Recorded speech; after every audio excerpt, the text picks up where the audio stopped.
Salve, salve, galera! Eu começo, você começa, ficou todo mundo assim, tipo, todo mundo vai, se olhando. vai você na bola, vou eu, vai você na bola e a bola passando. Os zagueiros olhando pra bola passando. Tudo bem? Tudo. Então tá bom. Vamos ver se o pessoal tá bem também? Fala, gente, tudo bem com vocês? A prova Atualidades no ar, mais uma terça-feira, eu e o Cleuzinha aqui. Acabando janeiro. No comando do negócio. Acabando janeiro, agora vai começar a voltar. Não, só depois do carnaval. Só depois do carnaval, mas as Será? coisas começam a voltar. Carnaval é tarde esse ano, hein? Não pode demorar tanto, galera. Tem que começar o o ano, que senão ferrou. Tem que começar a estudar logo. Quem ainda tá meio assim na maciota, né?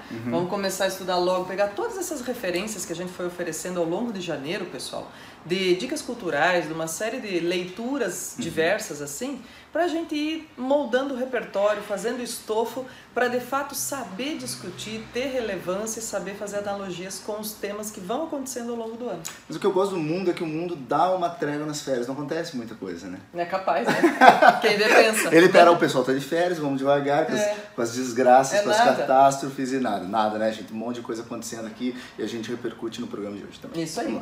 Tanto que tem um monte de coisa, gente, que a gente fez assim, ó, só para vocês também não ficarem aflitos, dizendo, né, puxa, mas será que vocês vão fazer um programa assim, assado? Vão cuidar desses temas assim, assado? Bom, tanta coisa acontecendo na América Latina como um todo em janeiro de 2019 que a gente vai fazer uma leitura global da situação e indicar coisas para vocês referenciarem aí. Muitas coisas acontecendo no Brasil que a seu tempo nós vamos abordar, pessoal. Então, nesta semana, claro, a gente não poderia deixar de fazer menção à tragédia em Brumadinho, mas a gente vai fazer programa específico no momento oportuno daqui a pouquinho, tá? Na semana oportuna a gente vai fazer isso. Então, muita coisa mudando. Governo novo no Brasil, presença do Brasil no cenário internacional, Brasil em Davos, assinatura do decreto que libera, né, para mais ocasiões aí a posse de armas no Brasil, uma série de outras coisas. A gente vai trabalhar com esses temas que são tão locais e tão Oscar também, né? A gente não botou aqui no papelzinho, mas o Oscar depois a gente vai trazer também. Tem filmes muito interessantes, a gente vai repercutir aqui para vocês usarem também como... Então, tudo isso, né, como referência, Sim, a gente vai trabalhando, mas para vocês não ficarem aflitos nesse sentido. Tem que mandar aquele beijo pro pessoal que comenta, que conversa com a gente. Sim, galera, beijão para todo mundo. Principalmente a gente tá gravando o nosso Enem, a prova no Enem, e eu tô deixando todo mundo, né, bem recomendado lá para assistir a prova Atualidades. Então, galera que tá fazendo o Enem também, se você não tá fazendo o Enem, mas conhece alguém, o Aprova tem um super curso de Enem, né? A Cleusa está na redação, eu estou na literatura. Comenta aí com seus queridos, certo? Passa pra frente, pessoal, e assim, aproveita as atualidades para fazer referências, reflexões aí em todas as leituras. Bora trabalhar então? Então vamos lá. Gente, olha só, o que acontece aí nesse sentido? Vamos dar um panorama geral, que é sempre bem legal, assim, para assuntar sobre o tema, né? A gente está em pleno momento de efervescência sobre a Venezuela aqui na América Latina, então não poderia deixar de ser o nosso destaque, tá? Então até coloquei aqui, Venezuela, Grupo de Lima. Quem é esse Grupo de Lima?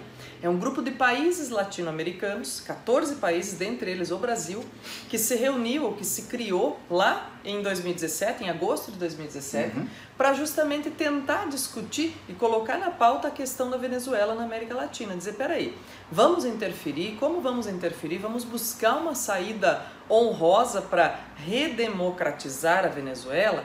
E antes que alguém também diga assim, não, mas prof, eles vivem numa democracia. Pessoal, vamos entender as coisas. Às vezes existem democracias pro forme, como é o caso hoje da Venezuela, né? Um país que não tem oposição, em que o governo manda prender quem é oposição e que está aí consolidado com apenas votos favoráveis há 20 anos, a gente não pode falar que é uma democracia, tá? Que fecha a TV estatal, canais de comunicação estatais, ou que mantém só os estatais que falam bem e que fecha os outros que são particulares, que falam mal do governo. Quer dizer, governo que não aceita crítica, a gente não pode dizer que é democrático como um todo, né, gente? Tem cara, roupa e tudo mais de uma ditadura. De uma ditadura, né? Embora dizer, passou pela urna, é democrático. Isso aí é muito, assim, muito simplista, né, é muito simplista. Não é dizer isso. Uma democracia exige muito mais do que urna. Né, do que urna e um princípio de que o cara vai votar. Perfeito. Né, de que é uma escolha de fato, né? E daí, pessoal, olha só, o que a gente tem aqui que é bem legal para colocar no cenário internacional também, né? Ó, a ideia é, bom, do Grupo de Lima, então, 11 dos 14 representantes apoiam, eu coloquei aqui, o Guaidó, que é esse cara da oposição que se colocou agora, tem 35 anos, né, Chibata? Inclusive o governo brasileiro, né? Inclusive o governo brasileiro apoia, inclusive os Estados Unidos, né? Então, assim, ele se colocou agora dizendo, não, eu tô presidente da Venezuela, se colocou como autoridade. E aí eles estão na Venezuela, nesse momento que a gente está conversando aqui, com 2 presidentes, teoricamente. Um que se empossou de acordo com a legalidade, com a legitimidade que tem até agora, e o outro que está reivindicando esse poder e apoiado pela comunidade internacional mais próxima. Quem está tentando fazer aí um diálogo, diria assim, de uma saída honrosa para o governo Maduro, para um exílio, para qualquer coisa, para dizer assim, ó, né, a gente também oferece para vocês saírem do poder e pararem de causar dano ao povo da Venezuela, alguma saída honrosa, é o Uruguai e o México, que estão tentando fazer esse diálogo. De outro lado, gente, internacionalmente, olha só que interessante a gente pensar, né, Chibata?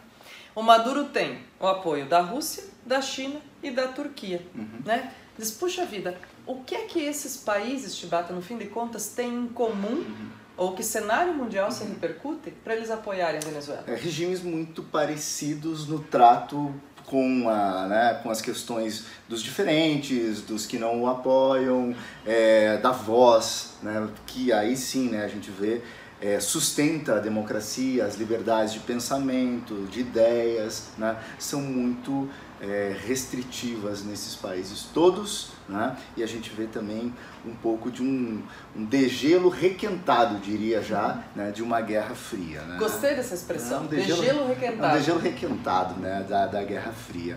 E aí eu estava conversando com a Cleusa, a gente estava ali pensando, e eu gosto muito desse livrinho aqui que eu li o ano passado, chamado A Festa do Bode, do Mário Vargas Llosa. Né? O Llosa, para quem não conhece, um autor peruano, né, que levanta bandeiras sempre liberais quando vai falar de política, né, mas como Saramago, que é um que defende, né, algumas questões já socialistas e tal, a literatura dos caras passa, né, muito longe disso e consegue olhar para aspectos bem humanos e políticos importantes. E nesse livro aqui ele enfoca um contexto político bem interessante, que é, né, na República Dominicana, o Trujillo, a ditadura do Trujillo. E eu falei, Cleusa, olha só, né, a gente pode conversar com o pessoal lá e dar esse exemplo, porque é um exemplo bem...